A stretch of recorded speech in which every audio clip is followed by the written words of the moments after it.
Students, this is another topic which is again very important. In cost accounting we have seen direct material की costing कैसे होती है, labor की costing कैसे होती है. Just now we have calculated different kind of overhead calculation. ऐसे ही एक और चीज़ आती है जो होती है process. ठीक है, आपने देखा होगा हम जब पर एक एक पीस का ऑर्डर ले रहे हैं या किसी बैच का ऑर्डर ले रहे हैं, वैसे ही एक प्रोसेस की भी हम लोग कॉस्टिंग करेंगे. Okay, so this topic is known as process costing. So it is adopted when there is mass production through a sequence of several processes. That means examples होते हैं जैसे आपका ग्लास मैन्युफैक्चरिंग इंडस्ट्री, कोई भी manufacturing industry है, ये क्या कर रहा है, it is trying to calculate per unit की एवरेज कॉस्ट. इसमें क्या होता है, जो भी मेरे प्रोडक्शन कॉस्ट है फॉर अ पर्टिकुलर पीरियड, उसको मैं डिवाइड कर दूंगी total number of units which I have produced during that period. Okay, so this is known as process costing. So generally this is the flow. This is the direct material, direct labour, overhead जो पहले process में जा रहे हैं. Similarly second process में भी कुछ ऐसे ही जाएगा, थर्ड प्रोसेस में भी कुछ ऐसे ही जाएगा. सो जनरली हम लोग प्रोसेस 1, प्रोसेस 2, प्रोसेस 3 के लिए जो भी कॉस्टिंग आएगी हम लोग उसका एक फॉर्मेट बनाएंगे. एंड देन फोर्थ फॉर्मेट होगा that is known as finished goods, जो भी मेरे फिनिश्ड गुड्स रहेंगे. And then we will be able to calculate the cost of goods sold. So this is the flow generally which we take in process costing. Accounting for process costing follows some of the you can say rules. Costs are accumulated by each process. Each process maintain its process account. The process account is debited with cost incurred and credited with goods completed and they are transferred to other process account. ये आपने 11th-12th में commerce में भी देखा होगा. When the goods are completed, they will be transferred to finished goods account. When the goods are sold, the amount will be transferred to the cost of goods sold account. Okay, for non-commerce background students, I will tell you this thing when we are solving it. Generally इसके अंदर क्या होता है, process account के अंदर जब भी मेरी कोई भी कॉस्ट आएगी मैं उसको डेबिट साइड में डाल दूंगी. एंड जो भी चीज़ मेरे गुड कंप्लीट हुए हैं या ट्रांसफ़र हो रहे हैं वो हम क्रेडिट साइड पे डाल देंगे. ओके, सो जनरली ये कुछ इस तरीके से बनता है. फॉर एग्जाम्पल प्रोसेस ए ऐसे बनेगा, मटेरियल, लेबर, ओवरहेड यहाँ आ जाएगा और प्रोसेस बी के अंदर आपका ये आपकी क्रेडिट साइड आएगा. तो डेबिट और क्रेडिट साइड दोनों के दोनों आप लोग यहाँ पे लिखोगे.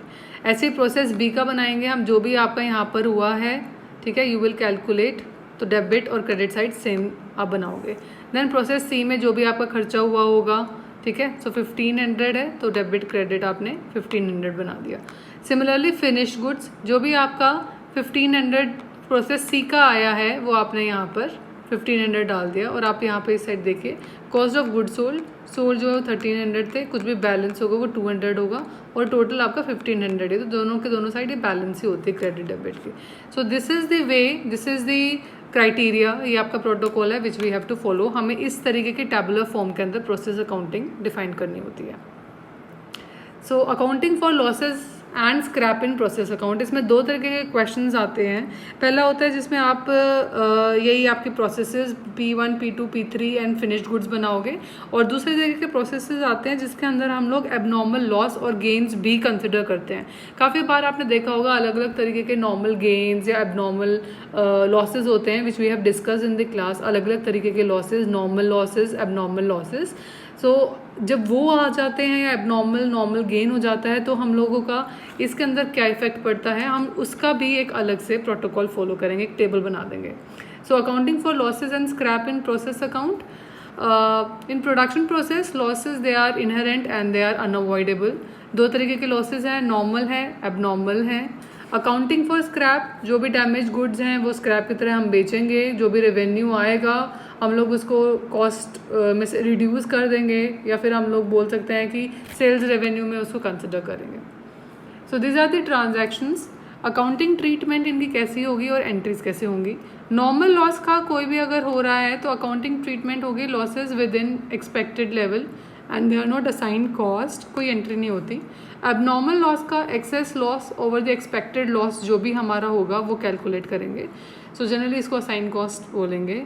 आपकी accounting entry debit side abnormal loss होगा, credit side process account. Abnormal gain जो हमारे एक्चुअल लॉसेस जब नॉर्मल लॉसेस से कम होंगे तो मैं उसको एबनॉर्मल गेन बोलूँगी, ठीक है। जो जनरली मतलब मेरा लॉस अगर 5 का हो रहा है लेकिन इस बार 3 का ही हुआ तो मैं कहूँगी वो 2 जो हैं 2 यूनिट जो बच गए वो एबनॉर्मल गेन है। इसमें आपकी एंट्री होगी कि प्रोसेस अकाउंट डेबिट साइड जाएगा और एबनॉर्मल गेन आपका क्रेडिट साइड जाएगा। Again scrap value of normal loss, we will reduce the material cost, ठीक है। ये हम अकाउंटिंग ट्रीटमेंट करेंगे स्क्रैप वैल्यू का नॉर्मल लॉस का, और इसकी अकाउंटिंग एंट्री यही डेबिट में स्क्रैप डालेंगे और क्रेडिट में हमेशा प्रोसेस अकाउंट डालेंगे कि वो दूसरे प्रोसेस में जा रहा है।